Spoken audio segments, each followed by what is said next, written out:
So connecting with a lot of the discussions there was quite interesting for me on a personal level. And perhaps there is something serious in that, because one of the comments was about the quite complex interrelations between our personal space and the space we occupy or move into as researchers, and the way we think about sort of intersections between people, spaces, subjects, and so on. And that's something that I think will come up in different ways in this session. Our focus is, of course, on the global south. There's a lot that doesn't really change when we're talking about research and research ethics in the global south from when we talk about it in London or in any other bit of the world that maybe is characterized by greater levels of national or city wealth or whatever, however we define it. Certainly issues around co-learning, co-production come up. Issues around very much the need to work in research to offer some kind of mutual benefit to the people that we're working with. It's a very strong theme, I think, that will come through in different ways in the presentations we're about to have. And I'm aware, I think if I remember rightly, that the Just Space Protocol for Research talks about that in terms of collaboration and the need to seek opportunities as researchers to deliver some kind of mutual benefit, where perhaps that mutual benefit might not always amount to things that are within the objectives of the research as a research project in itself. That can sometimes be quite difficult, and that's something that's very important in our work in the DPU and beyond when we're talking about working with partners in the global south. It is, of course, there are a number of other things that will come up as well, so the collaboration, the need to seek mutual benefit. The issues of anonymity, I'm not sure how we're going to address those, but they do come up frequently, and it was an interesting discussion earlier about actually the people we're talking to don't necessarily always want anonymity, and I hope that we will have a chance to discuss some of that in a minute. One thing that does get mentioned, and will get mentioned in just a moment, is the issue of the inflexibility of research objectives, where quite often the objectives of the research don't accord with the priorities of the people we're working with. And there might be good reasons for that, but it's also very important to try to find ways of mitigating it, of looking for the kind of mutual benefit that might be there, or of establishing a relationship where perhaps sometimes a robust and honest communication in terms of what we're each looking for, why, and what we find out of it, is very much a part of the process that we're talking about. Of course, that all has ethical concerns, ethical implications. In terms of putting this panel together, one of the things we were concerned about is that one of the ethical aspects of talking about research in the global south is that we need not to be talking about it just from the position of UCL researchers talking about doing it somewhere else. Now, we don't have, quite rightly, the money to be bringing people over here to talk, but we needed somehow to introduce the voices of some of our partners. And the way we've chosen to do that is to record a short video with some interviews with some of the people that we've been working with in recent times.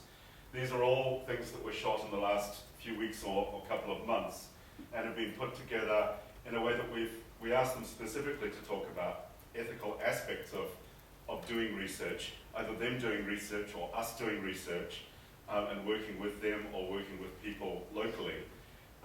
So what we've got is, it's necessarily a group of comments from different people, from different perspectives. We've tried to present it in a way that has some coherence, but in a way, coherence is not the point, because actually they are individual reflections. There are a number of common things that will come through. There are a number of things in the video which are very similar to the issues that have just been talked about in the panel now, or have some bearing on some of the same issues. Once we have run the video, it takes just under 9 minutes, we will then be inviting Andrea and Melissa to come and talk as real life humans, not on video. And we should then have some time for some discussion afterwards. So I'll introduce Andrea and Melissa in a moment. Adriana was also supposed to be with us today, and unfortunately she's ill and is not able to come. So I'm sorry that the lineup has changed a little bit, and we will miss her talk about practicing ethics in urban research through co-learning platforms that would have connected very well some of the co-living and co-production discussion that featured in part of the previous session. Nevertheless, it does mean we do have a little bit more time to discuss some of the issues that come up and perhaps have the opportunity to take a slightly more relaxed approach to using the time. So I hope that there's time for some real discussion. We will, of course, also be trying to finish on time so that the whole conference can finish not too late. Not late at all, maybe. So I'll play the video and hopefully we can dim the lights as well. Thank you.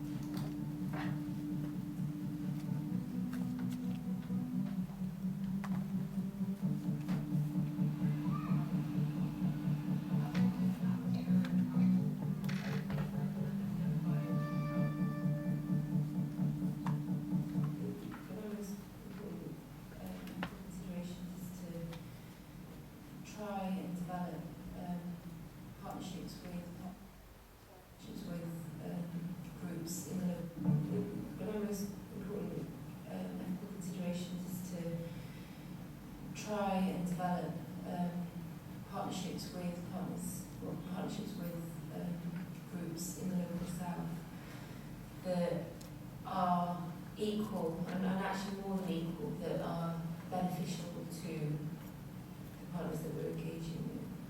And so trying to move away from this sort of extractive process where researchers will travel to the south and then build careers in Ivory Towers back in London.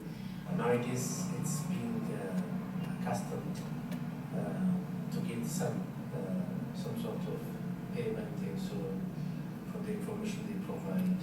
Even this is becoming a problem to us for local researchers. Nowadays, you don't find farmers to give you necessary information on it because they say that we have field work, so I have to be paid for that, compensated for that. This is opportunity cost for 70 minutes.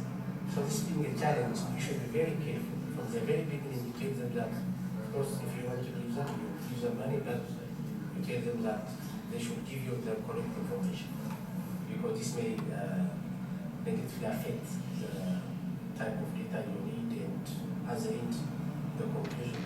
I think that it's very important that you translate the people in the field, and of course you also need to and on just one more thing, like you always do not need to take information and everything from them. You also need to come back with your information, with your research, and even if you could not do anything in an effective manner, just to honestly also let them be aware of that. Like, yes, and what has been like, even if you have written a paper, it's not, I'm not saying that you need to circulate the paper with the people, but at least you need to pay sometimes a visit to that field. It's not that your project is over, your relationship is over, so that is also not done. So there should be some kind of connections, yes, and that's your extended family. I know it might be, it sounds like over, but I think that, you should be in touch.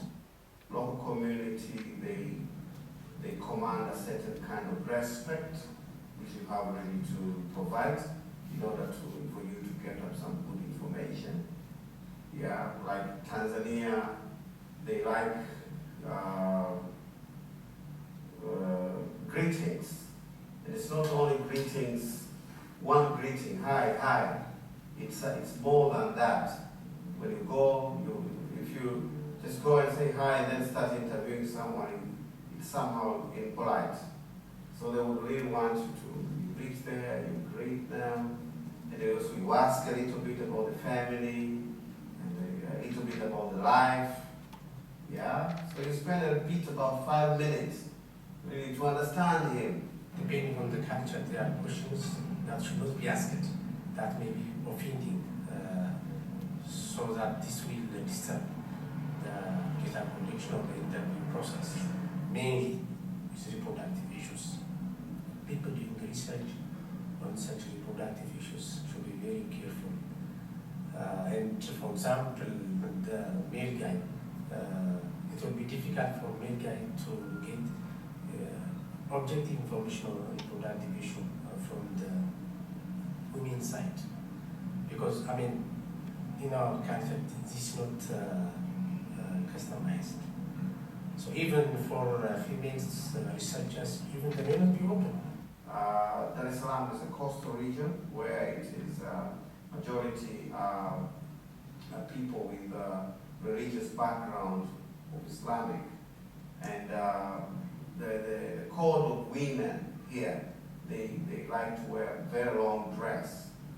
So if you come to do your research with a very, very mini skirt, they will hear you, they will respect, they will cooperate with you, but all the time they will be looking into a mini skirt, because that is not ethical to the people in Tanzania.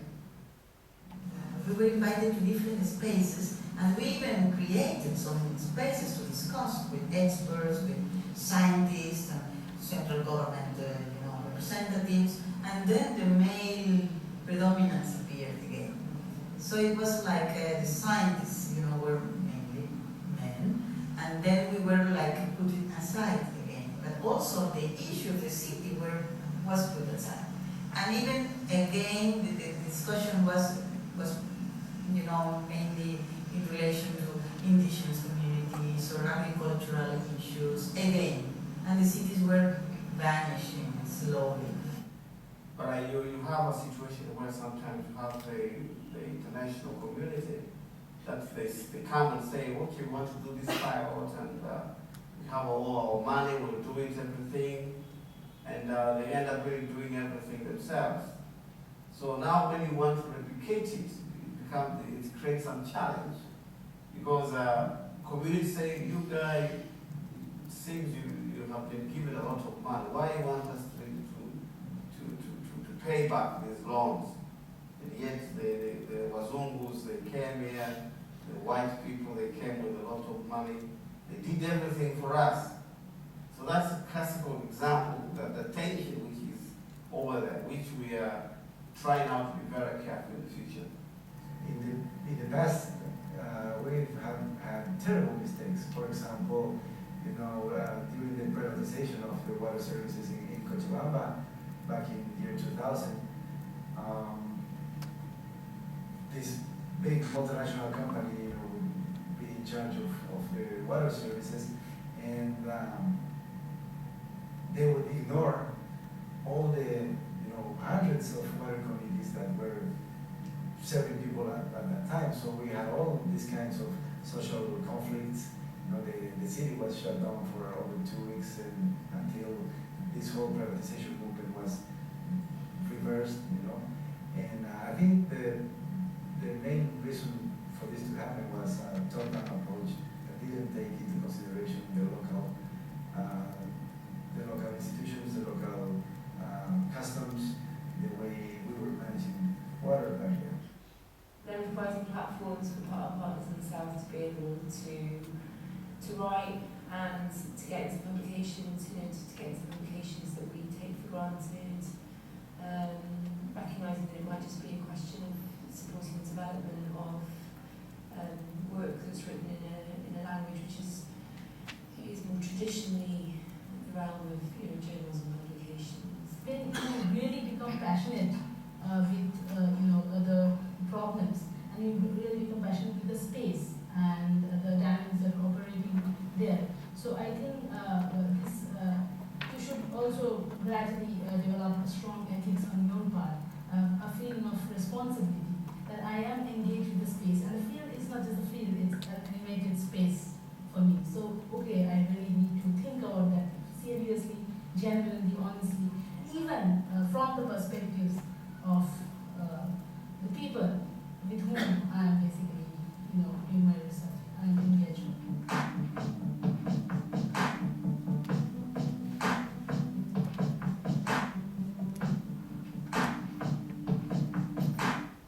Thank you.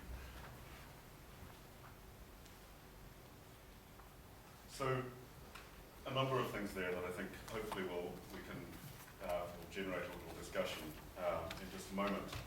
A number of the issues were similar to ones we've just talked about. There are a number of issues that were common through the video. We also left a couple of bits in which you would have noticed we're not talking about research for a couple of reasons. One is one of those I think the issues were very pertinent to research as well as to implementation or consultancy or whatever. But the other piece, I think, also demonstrated another point, which is one of the values that research sometimes provides in terms of, in that case, the provision of a very top-down implementation of a water solution that, as the person talking was saying, would have benefited from a much deeper understanding of local communities' needs and so on. Now, exactly how you tie that in to a research agenda is not always easy, but I think it underlines sometimes the importance of a nuanced and deep understanding of particular needs and particular community requirements, beliefs, priorities, etc. We've talked, a couple of people have mentioned the word extractive. Sarah and Karen were both talking about it earlier, the need to make sure that research is not purely extractive. And that's particularly important, I think, when you're working in situations in which power relations might be quite different from the ones that you might experience, not always, but might experience if you're working in somewhere such as London, the UK, Europe, US, whatever. Now, I do want to underline that I'm not saying that all power relations in research in the global south are the same. They're very much not. Karen made the point before that many of the communities that we're working with are actually extremely organized and extremely prepared to tell you exactly what they want and where you fit into their plans. That's not always the case though. And one of the things I think that might typify global south environments is that very often there are greater extremes in terms of the levels of vulnerability or the imbalances in terms of research, in terms of the way that the research is formulated, in terms of the idea of priorities set from London or UCL or whatever, and some of those that exist amongst the people that we're working with. A number of other issues came up there that I think are important. There was comment on the issue of payment for research. That comes up time and time again in different contexts, and again, is quite often, sounds a bit jarring from a northern perspective, or it can do. But it is a very important one for a number of reasons, and it's not simply a case of never pay. It's a case of trying to understand the situation and trying to work out what is appropriate given those circumstances. I think even more than payment, the issue of the wealth of well-funded researchers going to a situation where people do not have a lot of money is one that is very important. And yesterday the mention was made of land cruisers of researchers rolling into poor Caucasus towns and then getting out of the land cruiser and going and doing your research, going and doing your interviews with people who really very much are aware of that imbalance between you and them and the wealth that you bring. And that creates an expectation of what is the return, which feeds again into the issue of mutual benefit. But there's also another aspect, which is that there's something that was mentioned there in terms of payment, but which doesn't just relate to payment, is the desire from many people that we're working with to be helpful. And sometimes that desire comes through in a way where actually the desire is expressed very well by someone I was working with recently, who was doing, as I do often, research in Somaliland. And she said, during the interview, my informant will often stop to check with me to see if she's giving me the information that I'm looking for. She says, is that the answer you were looking for? I want to be helpful. And that's also a very common theme. And it's not because that person is stupid. It's not because they don't understand what the relationship is between you and her or him. It's because they don't necessarily understand, because they don't have the experience of research in the sense that we take for granted. And that particular imbalance in terms of just this luxury that we have to be able to raise money, to go and do things that people in those situations very often would not dream of having, creates an imbalance in expectation, which is important. A number of the issues that were dealt there were on the sort of practical, logistical, minor, you might say, level in terms of greetings and so on, but are very important as well. They're mixed in with these very big issues about how you deal with expectation and the need to provide some kind of benefit to build up a relationship. One of the speakers was talking about the need to just visit after the research is finished. Now, from a funding point of view, that's very difficult for a researcher who's flown back to Britain and whose ESRC grant doesn't include another flight back to just visit the community that you've just been working with. And yet it's vitally important that you have a relationship that is built on some kind of mutual respect and an understanding of what both parties can expect and need out of that process. And that can also be quite difficult. Very often, I said before, one of the problems is that the research agendas that we win funding for are often not the same ones as we're going to find people have when we get to a place that is not where we live, work, and have designed the proposal. It means that very often outside researchers frame issues in ways that divert attention away from problems that are perceived as primary by the people that you're actually working with. And that comes up over and over again.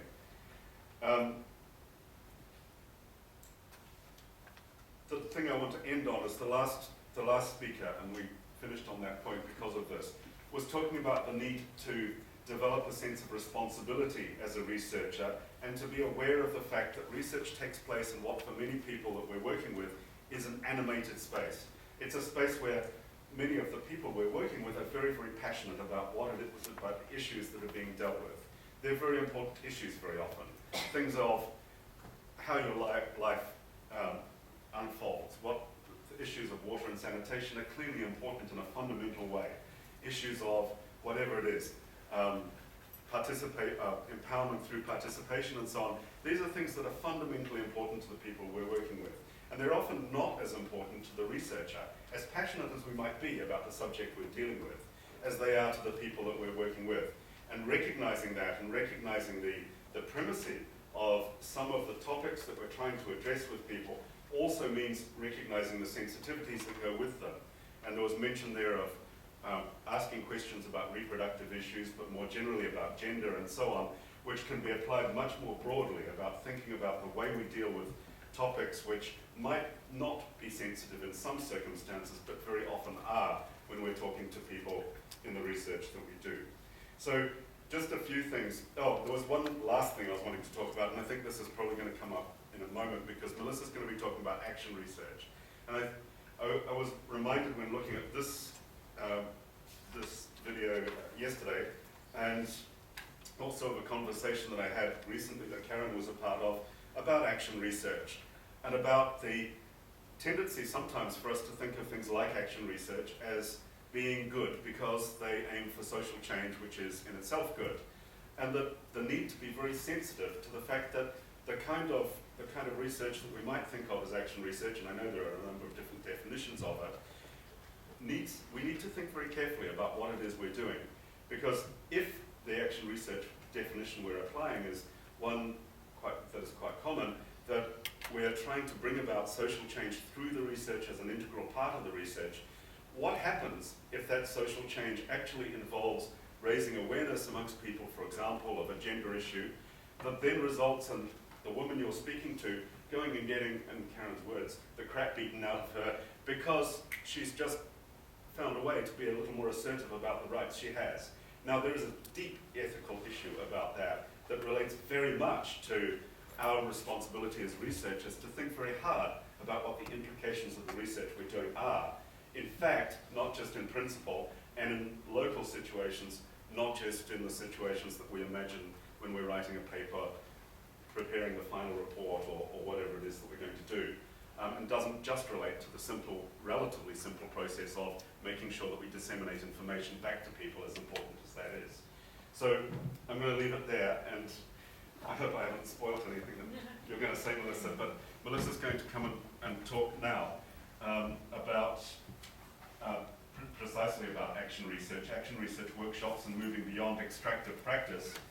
And I do just before Melissa starts, want to mention, Melissa studied in Joburg and Oxford Brookes. She has experience in South Africa and UK, and set up architecture Source Frontier UK, and so has had a long experience with dealing with many of the issues she's talking about. So I hope that the discussion we will be able to explore some of the issues that will presumably come up in just a moment and have been presented already. Thanks, Melissa.